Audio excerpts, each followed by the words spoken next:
দ্বিতীয় দফার আলোচনার জন্য আবারও পাকিস্তানের রাজধানী ইসলামাবাদে বসছে দুই দেশ। মার্কিন ভাইস প্রেসিডেন্ট জেডি ভ্যান্সের নেতৃত্বে এই আলোচনা নিয়ে এবার আসার কথা শোনাল হোয়াইট হাউস। যদিও সবকিছু চূড়ান্ত হতে এখনও কিছুটা সময়ের প্রয়োজন।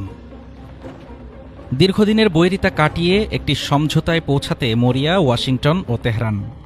বুধবার হোয়াইট হাউসের নিয়মিত সংবাদ সম্মেলনে প্রেস সচিব ক্যারোলিন লেভিট জানান, ইরানের সাথে একটি চুক্তির বিষয়ে অত্যন্ত আশাবাদী ট্রাম্প প্রশাসন।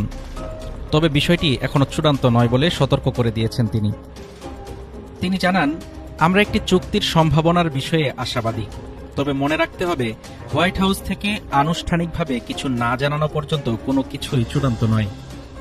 আলোচনার কেন্দ্রবিন্দুতে আবারও দক্ষিণ এশিয়ার দেশ পাকিস্তান।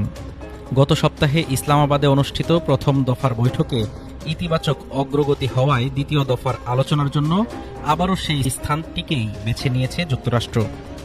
আর এই অত্যন্ত গুরুত্বপূর্ণ মিশনের নেতৃত্বে থাকছেন মার্কিন ভাইস প্রেসিডেন্ট জেডি ভ্যান্স নিজেই। তার এই সরাসরি অংশগ্রহণ বিষয়টিকে বিশেষ গুরুত্ব দিচ্ছে বলে মনে করছেন আন্তর্জাতিক বিশ্লেষকরা। বিশ্লেষকদের মতে পরমাণু ইস্যু কিংবা আঞ্চলিক নিরাপত্তা, যে কোনো বড় চুক্তির ক্ষেত্রে এই বৈঠকটি ব্রেক থ্রু হতে পারে।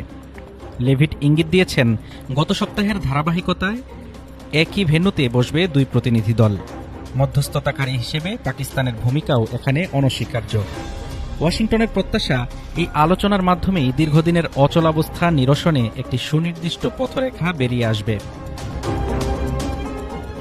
বিশ্ব রাজনীতির মোড় ঘুরিয়ে দিতে পারে এমন একটি চুক্তির অপেক্ষায় এখন ইসলামাবাদ থেকে ওয়াশিংটন। তবে শেষ পর্যন্ত পর্দার অন্তরালে থাকা এই আলোচনা কতটা ফলপ্রসূ হয় তা বলে দেবে সময়। হোয়াইট হাউস থেকে আনুষ্ঠানিক ঘোষণার প্রহর গুনছে এখন আন্তর্জাতিক মহল। হাফিজুর রহমান তুষার, ঢাকা টুডে।